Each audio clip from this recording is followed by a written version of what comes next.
बेटा इससे पहले वाले वीडियो में हमने इलेक्ट्रॉन गेन एंथैल्पी के बारे में पढ़ा था। इलेक्ट्रॉन गेन एंथैल्पी क्या होती है और electron gain enthalpy. Now we take the facts of electron gain enthalpy periodic table. Electron gain enthalpy is represented by del EGH, thermodynamics की साइन है, ठीक है। तो पीरियोडिक टेबल में इलेक्ट्रॉन गेन एंथैल्पी के क्या ट्रेंड चलेंगे। सबसे पहले हम लेते हैं when we move from left to right along a period। तो फर्स्ट ले लेते हैं along a period। पीरियड मतलब जब हम मूव करते हैं लेफ्ट से राइट, जब हम लेफ्ट से राइट मूव करते हैं। अभी मैंने जो फैक्टर्स बताए थे ना लास्ट वाले वीडियो में, उन फैक्टर्स के हाथ से ही बता सकते हो आप जो इलेक्ट्रॉन गेन एंथैल्पी को अफेक्ट करते हैं। एटॉमिक साइज, न्यूक्लियर चार्ज, ठीक है। अब आपको ये पता है कि left to right atomic size क्या होता है। जब हम एलोंग पीरियड जाते हैं लेफ्ट टू राइट तो एटॉमिक साइज क्या होता है। एटम का जो साइज होता है वो होता है डिक्रीज, एटॉमिक साइज डिक्रीज होता है ना। और न्यूक्लियर चार्ज इंक्रीज होता है। न्यूक्लियर चार्ज क्या होता है, इंक्रीज। दोनों ही फैक्टर्स। एटॉमिक साइज डिक्रीज होता जाएगा तो अभी बताया था एटॉमिक साइज जैसे जैसे डिक्रीज होता जाएगा, एटम का साइज छोटा होता जाएगा तो उस एटम का न्यूक्लियस उस एक्स्ट्रा इलेक्ट्रॉन के ज्यादा क्लोज होता जाएगा, उसको अपनी तरफ अट्रैक्ट करेगा और उसकी इलेक्ट्रॉन लेने की टेंडेंसी बढ़ती जाएगी। तो जैसे जैसे एटम का साइज डिक्रीज होता जाएगा, एटम की इलेक्ट्रॉन को एक्स्ट्रा इलेक्ट्रॉन को अपनी बैलेंस सेल में लेने की टेंडेंसी, गेन करने की टेंडेंसी बढ़ेगी और इलेक्ट्रॉन गेन एंथैल्पी की वैल्यू मोर और मोर नेगेटिव होती जाएगी। जनरल ट्रेंड है। So left to right when we move from along a period left to right periodic table, then electron gain enthalpy become more and more negative. So electron gain enthalpy become more and more negative. अब यहाँ पर हम increase या decrease नहीं करेंगे, जो मोर और more negative होती जाएगी, ठीक है। इलेक्ट्रॉन लेने की टेंडेंसी बढ़ती जाएगी तो इलेक्ट्रॉन गेन एंथैल्पी की value left to right more और मोर नेगेटिव होती जाएगी due to decrease atomic size and increase nuclear charge. Both the factors favour both factors enforce the take the extra electron by an atom, so electron gain enthalpy become more and more negative. You know, left से right जब हम move करते हैं तो noble gases है सबसे right में, but noble gases की इलेक्ट्रॉन गेन एंथैल्पी पॉजिटिव होती है। लेकिन एक बार नोबल गैसेस का एक्सेप्शन मैं बाद में फिर से बता दूंगी। वैसे आप बताया भी है मैंने नोबल गैसेस की इलेक्ट्रॉन गेन एंथैल्पी, जैसे हम लेफ्ट टू राइट टर्न कर रहे हैं तो सबसे राइट में तो नोबल गैसेस है ना, बट नोबल गैसेस की इलेक्ट्रॉन गेन एंथैल्पी पॉजिटिव होती है। सबसे मोर negative electron gain enthalpy halogens की होती है। ग्रुप 17 के जो एलिमेंट है, ग्रुप 17 के जो एलिमेंट है वो कौन कौन है, fluorine, chlorine, bromine, iodine and एस्टेटिन। ये है। ग्रुप 18 के जो एलिमेंट है वो है हीलियम। ग्रुप 18 के जो एलिमेंट है helium, neon, argon, krypton, xenon and radon. ये है बेटा। तो मतलब क्या है, इनकी ये जो नोबल गैसेस है इनकी इलेक्ट्रॉन गेन एंथैल्पी की वैल्यू, इनकी जो डेल EGH है वो क्या होती है, पॉजिटिव होती है। अब तुमसे पूछा जाएगा ये question, why noble gases have positive value of electron gain enthalpy, because they have stable configuration. इनकी कॉन्फ़िगरेशन क्या होती है, स्टेबल। स्टेबल कॉन्फ़िगरेशन होने की वजह से they have no tendency to take extra electron. ये एक्स्ट्रा इलेक्ट्रॉन नहीं लेना चाहते, ना ये इलेक्ट्रॉन लॉस करना चाहते हैं, ना ये इलेक्ट्रॉन गेन करना चाहते हैं। लॉस नहीं करना चाहते, इसीलिए इनकी आयनाइजेशन एंथैल्पी की वैल्यू बहुत ज्यादा हाई होती है। इनमें से इलेक्ट्रॉन निकालने के लिए बहुत ज्यादा एनर्जी देनी पड़ेगी। आयनाइजेशन एंथैल्पी की वैल्यू बहुत ज्यादा हाई होती है, ठीक है। पूरे पीरियड में, जैसे कि सेकंड पीरियड, फर्स्ट पीरियड में, हीलियम की फर्स्ट सेकंड पीरियड में, नियोन की थर्ड पीरियड में, आर्गन की, इस तरह से सबसे ज्यादा अपने अपने पीरियड में नोबल गैसेस की आयनाइजेशन एंथैल्पी की वैल्यू सबसे ज्यादा हाई होती है और इलेक्ट्रॉन गेन एंथैल्पी की वैल्यू पॉजिटिव होती है, क्योंकि ना इलेक्ट्रॉन का लॉस चाहते हैं, ना गेन नहीं चाहते, ये गेन नहीं करना चाहते। तो अगर हमें कोई एक्स्ट्रा इलेक्ट्रॉन इनके एटम के अंदर आएगा, इन नोबल गैस एलिमेंट के एटम के अंदर आएगा, तो वो फोर्सफुली प्रोसेस होगी, एनर्जेटिक प्रोसेस होगी, एनर्जी देनी पड़ेगी तो साइन कैसा आ जाएगा, पॉजिटिव। ठीक है। अब तुमसे पूछ लिया जाए तो सबसे ज्यादा नेगेटिव इलेक्ट्रॉन की एंथैल्पी की वैल्यू किसकी होती है, लेफ्ट टू राइट मोर और मोर नेगेटिव होती जा रही है ना, हैलोजेंस की होती है, हैलोजेंस की। Why halogens have more negative electron की enthalpy in their respective period, अपने अपने पीरियड में, पीरियड समझ रहे हो। अब जैसे सेकंड पीरियड में क्लोरीन, थर्ड पीरियड में क्लोरीन, फोर्थ पीरियड में ब्रोमीन, ठीक है, अपने अपने रिस्पेक्टिव पीरियड में हैलोजेंस की इलेक्ट्रॉन की एंथैल्पी की वैल्यू सबसे ज्यादा नेगेटिव होती है। तो क्वेश्चन क्या आएगा, why halogens have more negative value of electron gain enthalpy, electron gain enthalpy की वैल्यू सबसे ज्यादा नेगेटिव होती है हैलोजन के लिए। क्यों? एक तो क्या हो रहा है, left to right, because they have their atomic size small and nuclear charge is high. Atomic size small है और न्यूक्लियर चार्ज क्या है, बहुत ज्यादा हाई है। सबसे राइट में नहीं आ गई ये, due to small atomic size, high nuclear charge and configuration भी। नोबल गैस कॉन्फ़िगरेशन से एक ही इलेक्ट्रॉन तो कम है। अब जैसे तुम क्लोरीन देखो तो क्लोरीन का एटॉमिक नंबर 9 है और इसके आसपास की जो इसकी नियरेस्ट नोबल गैस है वो कौन है, नियोन। इसकी नियरेस्ट नोबल गैस नियोन है ना, जिसका एटॉमिक नंबर कितना है, 10। तो इसकी कॉन्फ़िगरेशन है 27 और इसकी कॉन्फ़िगरेशन क्या है, 28। तो एक ही इलेक्ट्रॉन चाहिए इसको, एक इलेक्ट्रॉन अगर इसको मिल जाए तो इसके पास किसकी कॉन्फ़िगरेशन आ जाएगी, नियोन की कॉन्फ़िगरेशन आ जाएगी ना। तो ये जो हैलोजन है इनके पास, इनके सबके पास वैलेंस सेल में कितने इलेक्ट्रॉन है, 7। और कितना चाहता है कोई अपनी वैलेंस सेल में, 8 इलेक्ट्रॉन चाहता है। तो एक ही इलेक्ट्रॉन चाहिए इनको, एक इलेक्ट्रॉन मिलते ही इनके पास नोबल गैस की कॉन्फ़िगरेशन आ जाएगी। So due to 7 electron in their valence shell, they have high tendency to take 1 electron, because if they take 1 electron then they achieve the nearest noble gas configuration. 7 electron already है। Group number, मैंने P group element के group number से valence electron और valence electron का group number से वास्ता बताया था तुम्हें, 10th क्लास में भी करते हो तुम। ग्रुप 17 के जो मेंबर है उनके पास वैलेंस सेल में इलेक्ट्रॉन है 7। वैलेंस सेल में 7 इलेक्ट्रॉन है और कोई वैलेंस सेल में इलेक्ट्रॉन कितने करना चाहता है, 8। सिर्फ एक इलेक्ट्रॉन चाहिए। तो एक इलेक्ट्रॉन लेने की बहुत ज्यादा हाई टेंडेंसी है इनकी, और हाई टेंडेंसी है, ज्यादा टेंडेंसी है तो क्या होगी, ज्यादा एनर्जी रिलीज होगी। तो why halogens have more negative value of electron gain enthalpy? 3 factors: due to small size, high nuclear charge, and due to presence of 7 electron, they have a strong tendency to take 1 electron, so that they achieve the nearest noble gas configuration. Due to this, halogens have more negative value of electron gain enthalpy. ठीक है। वैसे तो trend generally क्या कहता है, left to right more और more negative होती जाएगी इलेक्ट्रॉन गेन एंथैल्पी की वैल्यू। ठीक है, due to atomic size decrease and nuclear charge increase. But एक एक्सेप्शन और भी है यहाँ पर। अभी मैं आपको नाइट्रोजन और ऑक्सीजन, नाइट्रोजन ग्रुप नंबर 15 का मेंबर है और ऑक्सीजन ग्रुप नंबर 16 का। तो more negative value electron gain enthalpy की वैल्यू मोर नेगेटिव ऑक्सीजन के लिए होनी चाहिए।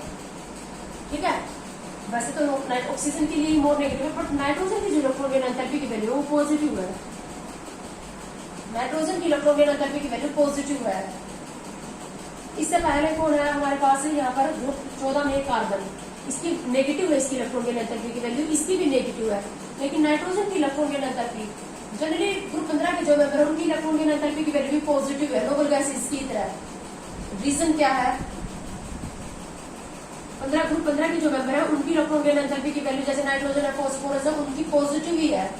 पॉजिटिव का मतलब इलेक्ट्रॉन नहीं लेना चाहते, इलेक्ट्रॉन नहीं लेना चाहते तो पक्का यहाँ पर इनके पास क्या है, स्टेबल कॉन्फ़िगरेशन होगी ऑलरेडी। अगर मैं नाइट्रोजन की यहाँ पर कॉन्फ़िगरेशन लिखूं, एटॉमिक नंबर कितना है नाइट्रोजन का 7, तो 1s2 2s2 2p3, yes हाफिल stability है इसके पास। पी ऑर्बिटल कितने, 3, मैक्सिमम इलेक्ट्रॉन कितने आएंगे, 6। तो ये जो ग्रुप 15 के जितने भी मेंबर है ना, nitrogen, phosphorus, arsenic, antimony, bismuth, इनके पास क्या है, सबके पास वैलेंस सेल में टोटल इलेक्ट्रॉन तो 5 है, लेकिन जो वैलेंस सेल का जो पी ऑर्बिटल है उसमें पी ऑर्बिटल है 3, px py और pz, px py और pz, और तीनों के अंदर क्या है, एक एक इलेक्ट्रॉन भरा हुआ है। तो हाफ फील्ड स्टेबिलिटी है इनके पास, हाफ फील्ड कॉन्फ़िगरेशन रखते हैं ये। और हाफ फील्ड और फुल फील्ड कॉन्फ़िगरेशन क्या है भाई, स्टेबल। अगर ये एक इलेक्ट्रॉन ले लेंगे तो इनकी हाफ फील्ड स्टेबिलिटी का लॉस हो जाएगा, स्टेबल कॉन्फ़िगरेशन का लॉस हो जाएगा। नहीं चाहते ये एक और इलेक्ट्रॉन लेना, क्यों? क्योंकि ऑलरेडी इनके पास क्या है, एक हाफ फील्ड, एक स्टेबल कॉन्फ़िगरेशन है इनके पास में। इसलिए नाइट्रोजन की इलेक्ट्रॉन के एंथैल्पी की वैल्यू क्या होती है, पॉजिटिव होती है। बेटा ये एक्सेप्शन है, और एक्सेप्शन क्वेश्चन ही एक्सेप्शनल केसेस ही पूछे जाते हैं। अब कौन कौन से क्वेश्चन बन गए, नोबेल गैसेस की इलेक्ट्रॉन गेन एंथैल्पी की वैल्यू पॉजिटिव क्यों होती है, हैलोजन्स ग्रुप 17 के मेंबर्स की इलेक्ट्रॉन गेन एंथैल्पी की वैल्यू सबसे ज्यादा नेगेटिव क्यों होती है, नाइट्रोजन की इलेक्ट्रॉन गेन एंथैल्पी या और बाकी जो ग्रुप 15 के जो मेंबर उनकी इलेक्ट्रॉन गेन एंथैल्पी की वैल्यू पॉजिटिव क्यों है, left to right electron gain enthalpy का क्या हुआ, मोर एंड मोर नेगेटिव क्यों हुआ। अब लेते हैं हम नेक्स्ट ट्रेंड अलोंग ए ग्रुप। जब हम पीरियोडिक टेबल में टॉप टू बॉटम ये वर्टिकल लाइन चलते हैं, क्या होते हैं ये ग्रुप। सो सेकंड क्या है, अलोंग ए ग्रुप।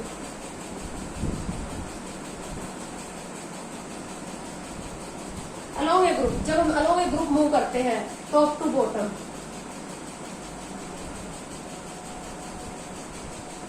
तो टॉप से बॉटम में आते हैं, तो वही जो फैक्टर्स हैं इलेक्ट्रॉन गेन एंथैल्पी को अफेक्ट करते हैं उसी की भी आपके ऊपर हम आंसर देंगे। जब हमें पता है टॉप टू बॉटम जब हम मूव करते हैं तो एटॉमिक साइज का क्या होता है, एटॉमिक साइज होता है यस इंक्रीज, न्यूक्लियर चार्ज भी इंक्रीज होता है। बट इस न्यूक्लियर चार्ज के इंक्रीज होने का कोई ज्यादा बेनिफिट नहीं मिलता, क्योंकि साथ के साथ क्या हो जाता है, स्क्रीनिंग इफेक्ट भी इंक्रीज होता है।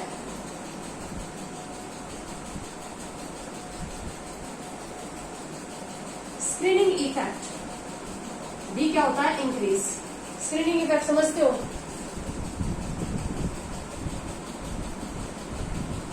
ये जो बीच वाली सेल्स के अंदर जो इलेक्ट्रॉन होंगे, इंटरवनिंग सेल्स के अंदर, ये क्या करते हैं, इस न्यूक्लियर चार्ज को इस बैलेंस इलेक्ट्रॉन तक पहुंचने से रोकते हैं। जैसे जैसे हम ऊपर से नीचे की तरफ आते हैं, सेल्स बढ़ती जाती है, बीच में इंटरवनिंग सेल्स बढ़ती जाएंगी, इलेक्ट्रॉन बढ़ते जाएंगे, उनका स्क्रीनिंग इफेक्ट बढ़ता जाएगा। तो स्क्रीनिंग इफेक्ट बढ़ेगा तो nuclear charge, effective nuclear charge, जो स्क्रीनिंग इफेक्ट ऑपरेट होने के बाद जो न्यूक्लियर चार्ज बैलेंस इलेक्ट्रॉन तक पहुंचता है, इफेक्टिव न्यूक्लियर चार्ज जिसको हम बोलते हैं, वो जो होगा वो ज्यादा इंक्रीज नहीं होता। न्यूक्लियर चार्ज इंक्रीज हो रहा है, लेकिन इफेक्टिव न्यूक्लियर चार्ज जनरली क्या रहता है, कांस्टेंट ही रहता है।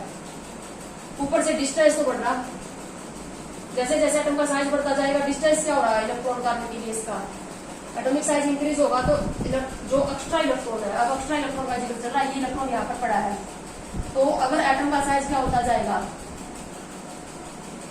बड़ा होता जाएगा, तो इस ये एक्स्ट्रा इलेक्ट्रॉन से न्यूक्लियस क्या होता जाएगा, दूर होता जाएगा, फोर्स ऑफ अट्रैक्शन कम होती जाएगी, तो इलेक्ट्रॉन की लेने की टेंडेंसी क्या होती जाएगी, कम होती जाएगी। और इलेक्ट्रॉन को लेने की टेंडेंसी कम होती जाएगी तो इलेक्ट्रॉन गेन एंथैल्पी की वैल्यू क्या होती जाएगी, less and less negative. Electron gain enthalpy del EGH, electron gain enthalpy become less and less negative. Electron gain enthalpy की वैल्यू कम नेगेटिव होती जाएगी। क्यों कम नेगेटिव होती जाएगी, due to increase atomic size, due to increase the distance between the extra electron and nucleus, due to decrease the force of attraction between the extra electron and nucleus. किसका जिक्र चल रहा है, जिस एक्स्ट्रा इलेक्ट्रॉन को ये इसके अंदर आना है। जैसे जैसे एटम का साइज बढ़ता जाएगा, इस इलेक्ट्रॉन से इस न्यूक्लियस का डिस्टेंस बढ़ता जाएगा, इसकी लेने की टेंडेंसी कम होती जाएगी, और लेने की टेंडेंसी कम होती जाएगी तो इलेक्ट्रॉन गेन एंथैल्पी की वैल्यू लेस और लेस नेगेटिव होती जाएगी। अब यहाँ पर दो इंटरेस्टिंग एक्सेप्शन है, इलेक्ट्रॉन गेन एंथैल्पी की वैल्यू लेस और लेस नेगेटिव होती जाएगी, लेकिन दो मजेदार एक्सेप्शन है यहाँ पर। वो एक्सेप्शन जनरली पूछे जाते हैं 11th और 12th दोनों क्लासेस में। अब देखो यहाँ पर ग्रुप 16 में है हमारे पास ऑक्सीजन सल्फर, ग्रुप 17 में है हमारे पास फ्लोरीन क्लोरीन। इसकी अब down the group electron gain enthalpy की वैल्यू क्या होनी चाहिए? Fluorine chlorine bromine iodine. जब हम क्लोरीन से ब्रोमीन और ब्रोमीन से आयोडीन पर जाते हैं तो इलेक्ट्रॉन गेन एंथैल्पी लेस और लेस नेगेटिव होती जाती है। इसी तरह से क्लोरीन से ब्रोमीन, ब्रोमीन से आयोडीन की तरफ क्या जाएंगे हम जब जाते हैं तो लेस और लेस नेगेटिव होती जाएगी इलेक्ट्रॉन गेन एंथैल्पी की वैल्यू। तो यहाँ पर देखो अभी जो हमने ट्रेंड किया लेस एंड लेस नेगेटिव होनी चाहिए, तो सबसे मोर नेगेटिव किसकी होनी चाहिए इलेक्ट्रॉन गेन एंथैल्पी की वैल्यू? इलेक्ट्रॉन गेन एंथैल्पी की वैल्यू सबसे मोर नेगेटिव क्लोरीन की होनी चाहिए ना, बट होती किसकी है? क्लोरीन की होती है। मतलब ग्रुप 17 में सबसे मोर नेगेटिव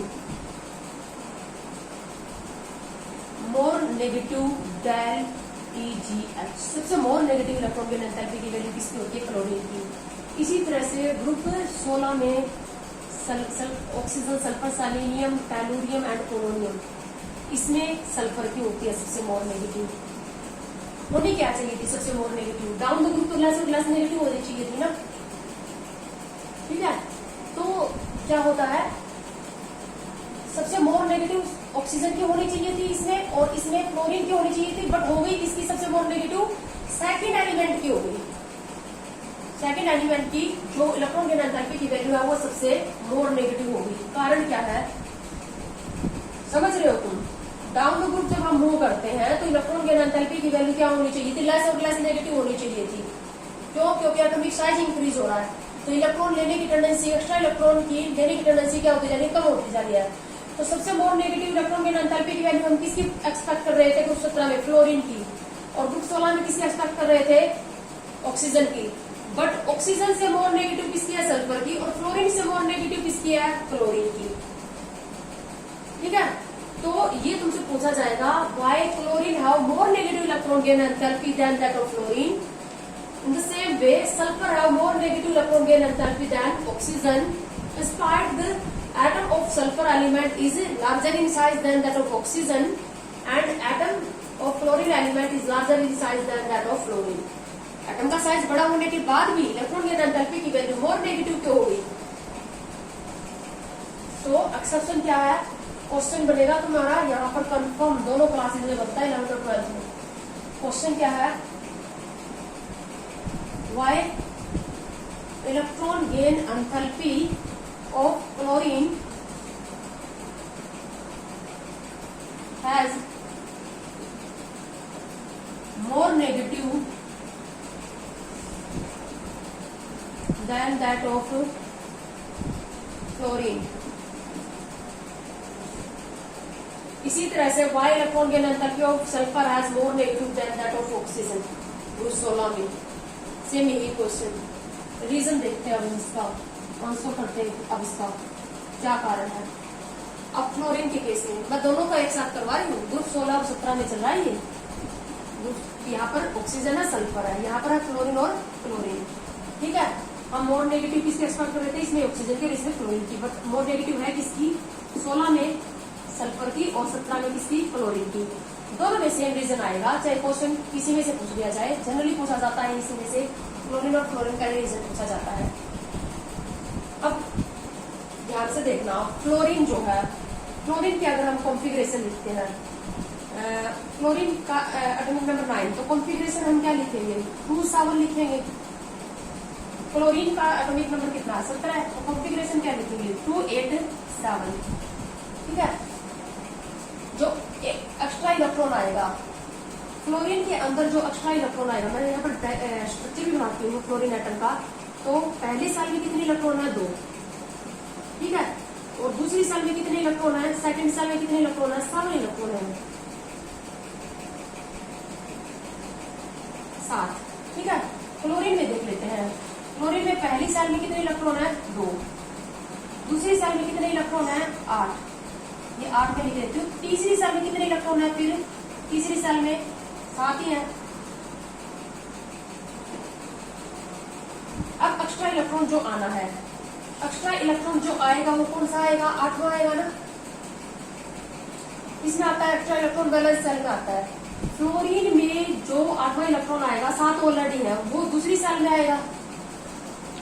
क्लोरीन में जो एक्स्ट्रा इलेक्ट्रॉन आएगा 8वां, वो तीसरी सेल में आएगा, क्योंकि क्लोरीन की वैलेंस सेल 3rd है और फ्लोरीन की वैलेंस सेल कौन सी है? 2nd। फ्लोरीन की वैलेंस सेल 2nd है और उसमें अब सेल का जैसे जैसे नंबर बढ़ता है उसका साइज भी बढ़ता है सेल का। तो इसकी वैलेंस सेल कौन सी है? 2nd cell. 2nd सेल ही इसकी क्या है? Valence shell. और 2nd सेल का साइज क्या है? स्मॉल साइज है। और इसकी वैलेंस सेल कौन सी है? 3rd। और 3rd सेल का साइज क्या है? Large size. इसकी 3rd सेल में 7 इलेक्ट्रॉन है, 8वां इलेक्ट्रॉन जाएगा। इसकी 2nd सेल में 7 इलेक्ट्रॉन, 8वां इलेक्ट्रॉन आएगा। Due to small size, in case of fluorine, the valence cell is 2nd and 2nd cell has small size and it already has 7 electron. If extra electron is entered in small size 2nd cell of fluorine, then inter-electronic repulsion take place. छोटी सी तो ये cell है और already इसमें 7 electron है, अगर 1 electron और आ जाएगा तो यहाँ पर क्या हो जाएगी?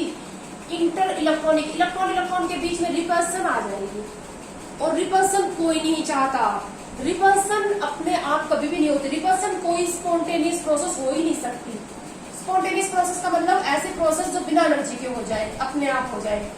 नेचर में कोई भी रिपल्सिव प्रोसेस, ऐसी प्रोसेस स्पॉन्टेनियस नहीं होती जिससे सिस्टम की स्टेबिलिटी घटे, एनर्जी बढ़े, रिपल्सन बढ़े। ठीक है, तो क्या कारण है, क्या बता रही हूं मैं तुम्हें? फ्लोरीन के अंदर क्या है? वैलेंस सेल 2nd है और 2nd सेल का साइज स्मॉल है। और स्मॉल साइज होने की वजह से अगर ये एक और इलेक्ट्रॉन लेगा तो यहाँ पर क्या है? इंटर इलेक्ट्रॉनिक रिपल्सन स्टार्ट हो जाएगी।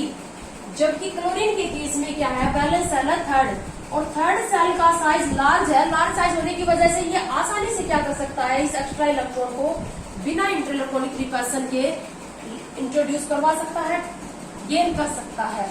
ठीक है, तो कारण क्या है? अब तुम्हें इसको थ्योरेटिकली तुम्हें लिखना है, मैंने समझा दिया। इसका रीजन तुम्हारे प्रदीप की बुक में भी है और तुम लिख भी सकते हो। Fluorine has 2nd shell, valence shell is the 2nd shell and it is small size, so inter electronic repulsion भी लिख सकते हो। Electronic repulsion take place. यहाँ इलेक्ट्रॉनिक रिपल्सन हो जाएगी अगर ये एक्स्ट्रा इलेक्ट्रॉन को लेगा, तो बहुत ही इंपॉर्टेंट क्वेश्चन कर रहे हैं हम। ठीक है, इसीलिए और सिस्टम अपने आप वो प्रोसेस कभी नहीं होती जिससे रिपल्सन हो जाए। अट्रैक्टिव, जहाँ अट्रैक्शन बढ़े वो प्रोसेस तो अपने आप होगी। जहाँ रिपल्सन बढ़े, रिपल्सन से स्टेबिलिटी क्या होगी? कम। स्टेबिलिटी कम होने वाली प्रोसेस अपने आप कभी नहीं होती, वो जबरदस्ती करवानी पड़ती है। ठीक है, अब क्लोरीन के केस में क्या है? Valence shell 3rd, large size है और आराम से ले लेगा बिना किसी रिपल्सन के। No inter electronic repulsion take place because the valence shell of chlorine is 3rd। Same यही रीजन किसमें आ जाएगा? ऑक्सीजन और सल्फर में। ऑक्सीजन की वैलेंस सेल 2nd है, तो 2nd सेल है स्मॉल साइज, उसमें आएगा आने वाला इलेक्ट्रॉन।